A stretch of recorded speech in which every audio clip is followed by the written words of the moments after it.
নমস্কার বন্ধুরা, আশা করি প্রত্যেকে খুব ভালো আছেন। আমি আবারও চলে এসেছি আপনাদের মাঝে নতুন একটা রেসিপি শেয়ার করার জন্য। আজকের আমি আপনাদের সাথে শেয়ার করব পালং শাকের একটা রেসিপি। অবশ্যই বন্ধুরা রেসিপিটা শেষ অবধি দেখার অনুরোধ রইল প্রত্যেকের কাছে। রেসিপিটা শেষ অবধি দেখবেন, ভালো লাগলে লাইক করবেন, কমেন্ট করবেন, শেয়ার করবেন বন্ধুদের সাথে। আর আমার চ্যানেলটা সাবস্ক্রাইব করে অল বাটনটা প্রেস করে পাশে থাকবেন নিত্য নতুন আরও ভালো ভিডিও পাওয়ার জন্য। তো চলুন আজকে ভিডিওটা শুরু করা যাক। আজকের আমি রেসিপিটা কিন্তু তৈরি করব পালং শাক দিয়ে। তার জন্যই দেখতেই পাচ্ছেন পালং শাককে আমি কিন্তু খুব ভালো করে বেছে নিয়ে এবং পাতাগুলোকে কেটে নিয়েছি। আমি এখানে পালং শাকের কিন্তু খুব বেশি বড় মোটা ডাঁটাগুলো নেব না, সেই জন্য দেখুন পালং শাককে খুব ভালো করে বেছে নিয়েছি পরিষ্কার করে। এবারে এটাকে আমি ছোট ছোট করে কেটে নেব। দেখতেই পাচ্ছেন একদম ফ্রেশ পালং শাক নিয়েছি। বন্ধুরা এই শীতকালে কিন্তু পালং শাকের অনেক রকম কিন্তু সবজি বানিয়ে ফেলা যায় এবং সবটাই কিন্তু খেতে দুর্দান্ত লাগে। তো অবশ্যই কিন্তু পালং শাকের এই রেসিপিটাও বাড়িতে একবার হলেও ট্রাই করবেন।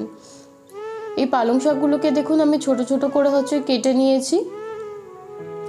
এটাকে এবার আমি পরিষ্কার করে ধুয়ে নেব। আর এর সাথে আমি কিছু শীতকালীন সবজি ব্যবহার করেছি, যেমন এখানে রয়েছে সিম, বেগুন, আলু, টমেটো আর বিনস। এগুলোকেও কিন্তু আমি ঠিক সাইজ করে কেটে নিয়েছি। দেখতেই পাচ্ছেন কীরকমভাবে কেটেছি। এগুলো কেটে কিন্তু আমি পরিষ্কারভাবে ধুয়ে নিয়েছি। নেওয়ার পরে দেখুন এখানে আমি একটা কড়াই বসিয়ে দিয়েছি এবং কড়াইয়ের তেল গরম হতে দিয়ে দিলাম 5 ফোড়ন আর শুকনো লঙ্কা। তার মধ্যে দিয়ে দিচ্ছি টমেটো কুচি। টমেটো কুচির পরে আমি সমস্ত সবজিগুলোকে দিয়ে দিলাম, যতগুলো সবজি আমি নিয়েছিলাম এই রান্নাটার জন্য। দেখুন দিয়ে সমস্ত সবজি ভালো করে নেড়ে চেড়ে একটু কষিয়ে নেব। অবশ্যই কিন্তু 5 ফোড়নটা যখন একটু ভালো করে ভাজা হয়ে যাবে, 5 ফোড়ন আর শুকনো লঙ্কা থেকে একটু সেন্ট ছাড়বে, তখন গিয়ে কিন্তু এই সবজিগুলোকে দিয়ে দিতে হবে। দিয়ে দেখুন সমস্ত সবজি খুব ভালো করে কিন্তু নেড়ে চেড়ে আমি কষিয়ে নিচ্ছি।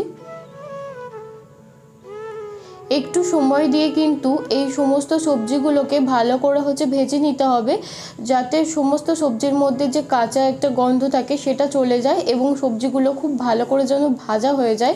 এই পর্যন্ত সময় নিয়ে কিন্তু সমস্ত সবজিকে খুব ভালো করে নেড়ে চেড়ে ভেজে নিতে হবে। দেখুন আমি সব সবজিগুলোকে ভালো করে নেড়ে চেড়ে ভেজে নিচ্ছি।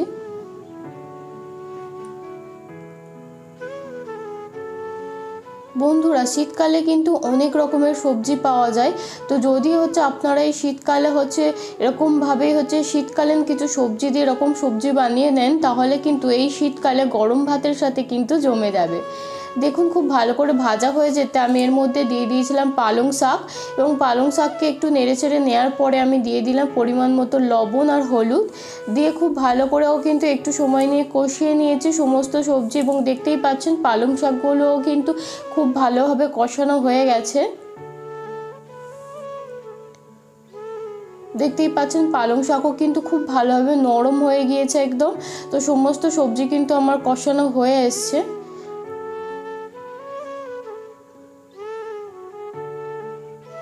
এর মধ্যে এবার আমি দিয়ে দেব পরিমাণ মতো জল। এখানে কিন্তু খুব বেশি জল ব্যবহার করার দরকার নেই, যেহেতু আমি সবজিটা কষিয়েছিলাম সেহেতু কিন্তু অল্প জল দিয়ে আমি ঝটপট রান্নাটা করে নিলাম। এবং দেখতেই পাচ্ছেন বন্ধুরা আমি কিন্তু এই সবজিটা একদম শুকনো মাখাই বানিয়েছি। তো এই পালং শাকের কিন্তু এই সবজিটা অবশ্যই শীতকালে একবার হলেও ট্রাই করবেন বন্ধুরা। যদি রেসিপিটা ভালো লেগে থাকে অবশ্যই লাইক করবেন, কমেন্ট করবেন, শেয়ার করবেন আর আমার চ্যানেলটা সাবস্ক্রাইব করে অল বাটনটা প্রেস করে পাশে থাকবেন নিত্য নতুন আরও ভালো ভিডিও পাওয়ার জন্য।